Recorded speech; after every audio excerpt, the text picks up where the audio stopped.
अजीज़ दोस्तों नमस्कार।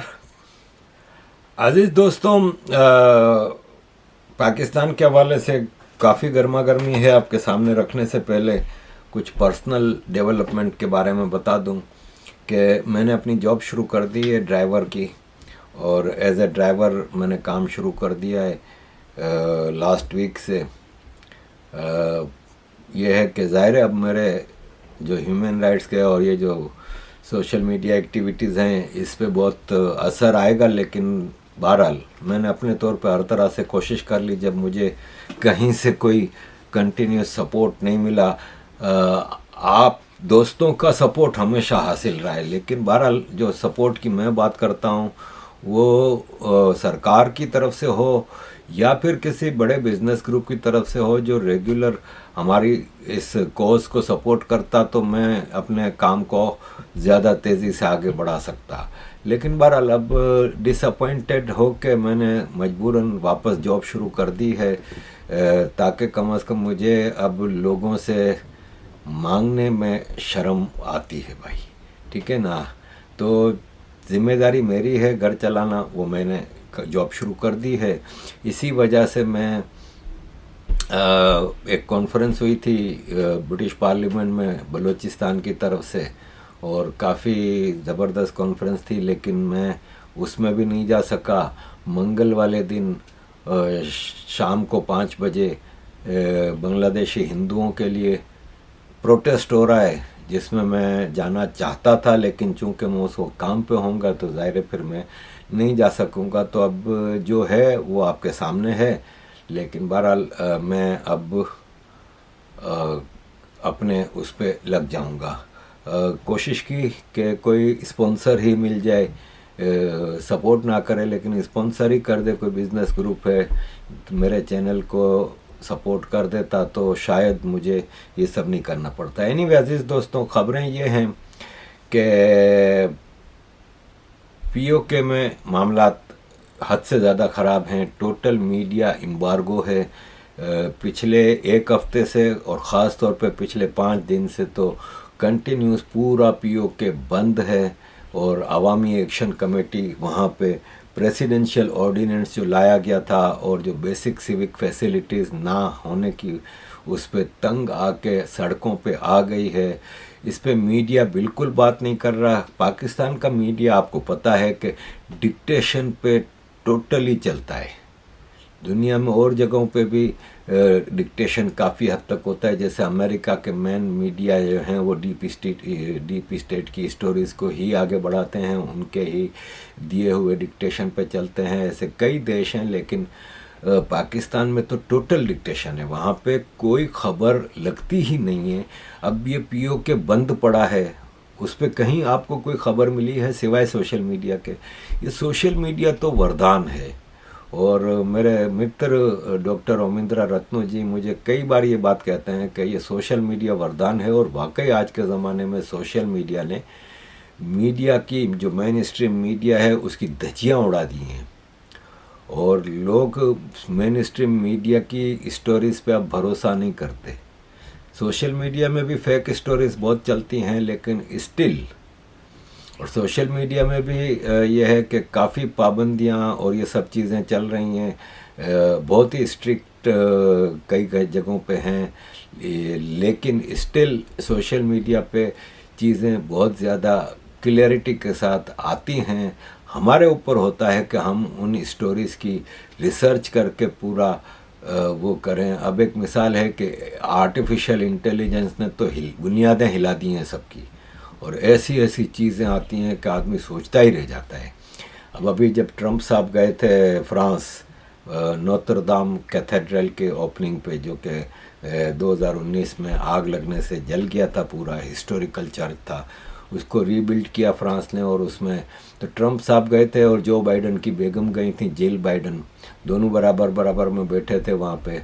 अब मेरे को एक वीडियो नज़र आई कि वहाँ पे दोनों कुर्सी पे बराबर में बैठ के किसिंग कर रहे हैं, और मतलब पैशनेट किसिंग कर रहे हैं। अब ज़ाहिर है ये बिलीव करने वाली बात है ही नहीं ना, लेकिन ऐसी क्लियर वीडियो थी कि मतलब आप सोचते ही रह जाएं। तो आर्टिफिशियल इंटेलिजेंस ने भी एक तरह से सबकी बुनियादें हिला दी हैं। लेकिन बहरहाल सोशल मीडिया पे कश्मीरी पीओके की एक्टिविटीज़ का हमें पता चलता है, और मैं तो आपको पता है कि काफ़ी पीओके के दोस्तों के साथ इन्वॉल्व रहता हूँ, तो मुझे काफ़ी चीज़ों का पता चलता है। पूरे हर डिस्ट्रिक्ट में पीओके के पूरा ब्लॉक डाउन है, पब्लिक ने हर चीज़ ब्लॉक की हुई है और धमकियां दे दी हैं अब कि अगर ये सब बेसिक फैसिलिटीज़ ना दी गई तो जो इलेक्ट्रिसिटी पीओके से तुम लोग लेके जा रहे हो हम उसको रोकेंगे। अब कैसे रोकेंगे ये तो लेट्स सी। लेकिन बहरहाल पीओके में पीटीआई की सरकार थी, वहाँ के जो सो कॉल्ड इलेक्शन होते हैं उसमें पीटीआई जीती थी, तो पीटीआई की सरकार थी और 33 आउट ऑफ 52 सीट्स जीती थी 2021 में। लेकिन जब 2022 में इमरान खान की सरकार हटाई गई तो जाहिर है फिर मुजफ्फराबाद में भी चेंज लाई गई। तो पीओके में तो हमेशा पाकिस्तान इस्लामाबाद का चीफ सेक्रेटरी कश्मीर अफेयर्स जो है वो सरकार चलाता है। असेंबली, प्राइम मिनिस्टर तो सब ठप्पा माफिया होते हैं। तो फ़ौरन चेंज कर दी गई और यह है कि आज़ाद जम्मू एंड कश्मीर कहते हैं जिसको, वहाँ की सुप्रीम कोर्ट के जज के ज़रिए सारी चीज़ें चेंज कर दी गई और पीटीआई की सरकार हटा के जैसे पाकिस्तान में अपनी मर्ज़ी की एक नकली सरकार लाए हैं, वैसे वहाँ पे भी ऐसी ही एक सरकार बना दी। अवामी एक्शन कमेटी पीछे हटने को तैयार नहीं। कल ये खबरें वापस एक पाकिस्तानी मीडिया ने फैलानी शुरू की कि अवामी एक्शन कमेटी धरने से पीछे हट गई है और एग्रीमेंट हो गया है इस्लामाबाद की सरकार से और फलान और धुमकान। लेकिन अवामी एक्शन कमेटी ने डिनाई किया है कि नहीं, हम किसी सूरत पीछे नहीं हटेंगे। हम कोई अली अमीन गंडापुर हैं क्या कि भाग जाएंगे वापस? नहीं, हम नहीं हटेंगे। तो लेट्स सी अजीज़ दोस्तों कब तक पीओके में मामला चलते हैं। अजीज़ दोस्तों, पठानों का भी हाल ख़राब है। जैसे कि बंगालियों के साथ होता था पाकिस्तान में कि बंगालियों को गद्दार करार दे दिया था और बंगालियों के ख़िलाफ़ भरपूर काम होते थे। पाकिस्तान आर्मी और पाकिस्तान में सिविलियंस भी बंगालियों को टोटल धुतकारते थे और समझते थे कि ये गद्दार हैं और उनको पूरा ग़ुलाम बनाया हुआ था। लेकिन ईस्ट पाकिस्तान में तो बांग्लादेश बाद में बना, लेकिन वेस्ट पाकिस्तान में जो ईस्ट पाकिस्तान के बंगाली रहते थे उनको बहुत ही बुरा सलूक फेस करना पड़ता था। यही चीज़ फिर हमने बाद में बलूचिस्तान के हवाले से देखी है कि वो बलोच स्टूडेंट जो इस्लामाबाद, लाहौर और पंजाब की यूनिवर्सिटियों में पढ़ते हैं उनको आए दिन तंग किया जाता है, उनको सिक्योरिटी रिस्क समझा जाता है। इनके स्ट्रेटेजिक पार्टनर जो थे पठान, अब पठानों का भी यही हाल है। इस्लामाबाद में सैयदपुर के इलाके में कुछ पठान मज़दूर रहते थे, क्योंकि इस्लामाबाद केपी से बिल्कुल जुड़ा हुआ है, तो वहाँ पे वो काम करने बेचारे मज़दूर आते थे। शिनवारी होटल है वहाँ पे पठानों का, उसके पूरे स्टाफ को ले गए कि तुम लोग पीटीआई के धरने में थे।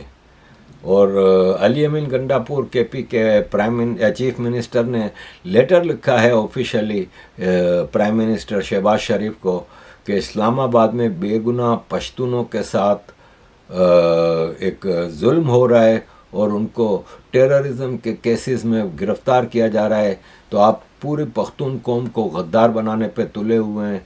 ये एक अच्छी प्रैक्टिस नहीं है, इसको चेंज किया जाए। अजीज़ दोस्तों, पाकिस्तान की आर्मी ने इस बार जो सिविलियन भेस में जो मार्शल लॉ लगाया हुआ है वो पाकिस्तान की हिस्ट्री में कभी भी नहीं था। अयूब खान, याया खान, ज़ियाउल हक, मुशर्रफ ने तो डायरेक्ट मार्शल लॉ लगाए थे। ये आसिम मुनीर ने इनडायरेक्ट मार्शल लॉ से भी ज़्यादा सख्त कानून बनाए और उसको लीगलाइज करने के लिए कॉन्स्टिट्यूशन की तो पूरी शक्ल बदल दी है और रोज़ नई एक अमेंडमेंट आती है और वो अमेंडमेंट डेमोक्रेसी, सिविल लिबर्टीज़ के हवाले से ख़तरनाक हैं, जिससे और ज़्यादा पाकिस्तान आर्मी को स्ट्रिक्ट कंट्रोल मिल रहा है पाकिस्तान के सिविलियन इदारों के ऊपर। कॉन्स्टिट्यूशन को इन लोगों ने प्रोस्टिट्यूशन बना दिया और जो तरमीम है वो एक तवाइफ है, जब मर्जी आज ले आओ। ऐसा नहीं होना चाहिए। तरमीम इस तरह नहीं होती है कि उठा के ले जा रहे साइन करें। तरमीम दुनिया में नहीं होता।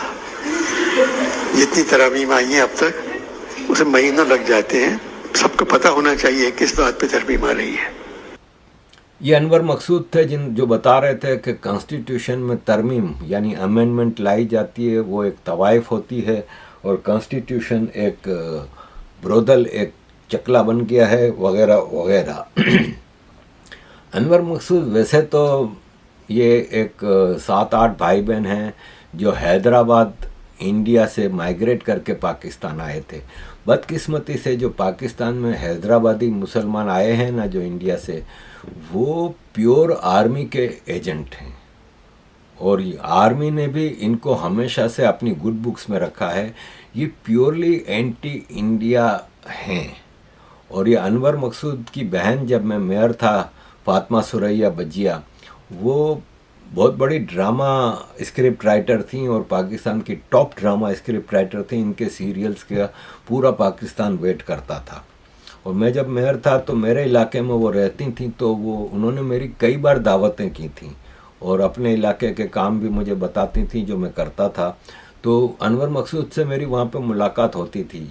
ये एक मतलब कह लें कि स्टैंड अप कॉमेडी होती है ना, जो उसको वो करते रहे हमेशा से। ये कॉमेडी के स्क्रिप्ट राइटर भी रहे और ख़ुद भी उसमें काम करते रहे हैं। पीटीवी, पाकिस्तान टीवी पे शुरू से इनकी दिहाड़ियाँ लगती रही हैं। इन्होंने अक्सर पाकिस्तान आर्मी के बारे में खुल के तो नहीं, बंद लफ्ज़ों में कुछ कुछ बातें करते हैं, लेकिन वो भी समझ लें कि एक अंडरस्टैंडिंग के साथ पाकिस्तान की इस्टेब्लिशमेंट की अंडरस्टैंडिंग के साथ चीज़ों को चलाते हैं ताकि इनकी भी रेपुटेशन बनी रहे और दिहाड़ी भी इनकी चलती रहे। आर्मी इस वक्त टोटल कंट्रोल हासिल कर चुकी है। अभी फॉर्मेशन को कमांडर्स कॉन्फ्रेंस हुई थी 84th।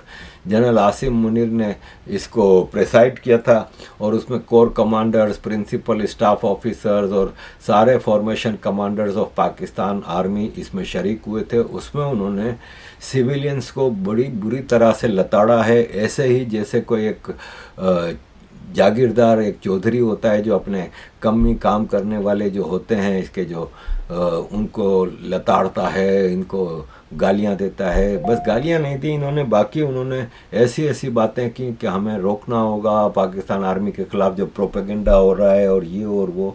तो पाकिस्तान आर्मी ज़रा अपना हरकतें सही कर ले तो बेहतर होगा। और पीटीआई वालों ने एक नई चीज़ निकाली है कि फ़ौजी प्रोडक्ट्स है ना, फ़ौजी प्रोडक्ट्स की बाइकआउट करो। अब पाकिस्तान में तो हर चीज़ फ़ौजी कंपनियां बनाती हैं। पाकिस्तान में कोई इंडस्ट्री, कोई कॉरपोरेट, कोई फैक्ट्री इतना प्रॉफिट नहीं कमाती जितना फ़ौजी प्रोडक्ट्स कमाती हैं। इसकी 2-3 वजहें। एक तो ये कि चूँकि फ़ौज के प्रोडक्ट्स हैं, वो सारी फ़ौज की फैक्ट्रियाँ हैं, फ़ौज के प्रोजेक्ट्स हैं, तो फ़ौज उसको सरकारी रिसोर्सेज के ज़रिए आगे बढ़ाती है। दूसरा, ये चैरिटी के नाम पे बनते हैं, तो इसलिए वो चैरिटी के नाम पे हैं तो कोई टैक्स नहीं लगता, तो टैक्स फ्री इनको मिला हुआ है और पूरे पाकिस्तान पे इन्होंने कब्ज़ा किया है।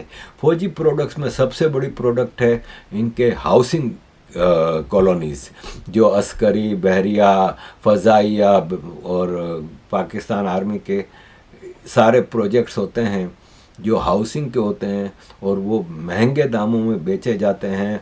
मुफ्त में सरकारी ज़मीनें ले ली जाती हैं चैरिटी के नाम पे और उस पर घर बना के, मतलब जितनी इन्वेस्टमेंट होती है उसका 10-10 गुना कमाया जाता है। और वो नाम ये दिया जाता है कि ये शोहदा के फैमिलीज़ की सपोर्ट के लिए हैं। शोहदा को खाक भी नहीं मिलता, ये सारे बड़े बड़े जनरल्स की इनकम के ज़रिए हैं। इसके अलावा अस्करी बैंक है, फ़ौजी सीमेंट है, दलिया है, कॉर्नफ्लेक्स है, मतलब हर चीज़ बेचते हैं ये। अब समझ में ये नहीं आता कि पाकिस्तान के बाकी बिजनेस प्रोजेक्ट्स या सरकार के जो प्रोजेक्ट्स हैं जैसे पीआईए है, स्टील मिल है और दूसरे, वो नुकसान में जा रहे हैं, सारे ह्यूज लॉसेस में जा रहे हैं। तो ये कैसे फ़ायदे में जा रहे हैं? अब उनके बाइकआउट का पीटीआई का असर तो पड़ा है ना, ये लोग कह रहे हैं नहीं असर नहीं पड़ा, लेकिन ये भी कह रहे हैं कि अपना नहीं करना चाहिए, शोहदा की फैमिली के लिए होता है और ये और वो। अब उन्होंने स्पेशल डिस्काउंट देने शुरू किए हैं क्योंकि वाकई इनकी सेल्स पे असर पड़ा है, और इसको भी अब गद्दारी का नाम दिया जा रहा है। लेकिन कितनी देर चलेगा ये?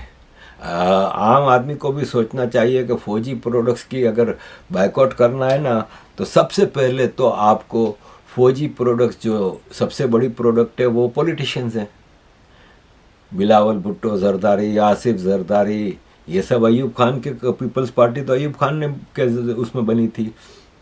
ज़ियाउल हक की प्रोडक्ट है नवाज शरीफ और जनरल बाजवा, जनरल शहजाद और जनरल ज़हीरुल इस्लाम, ये सब जनरलों ने तो मिलकर, जनरल फैज़ हमीद, इन सब ने मिलकर इमरान खान को बनाया था। पीटीआई भी फौजी प्रोडक्ट है, टीएलपी भी फौजी प्रोडक्ट है, फजलुर रहमान भी फौजी प्रोडक्ट्स है।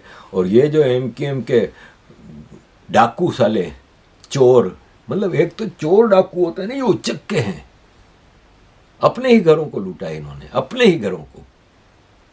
कराची की रिप्रेजेंटेशन की बात करते हैं कि ये कराची के नुमाइंदा हैं, कराची को ही सबसे ज़्यादा इन्होंने नुकसान पहुंचाया है।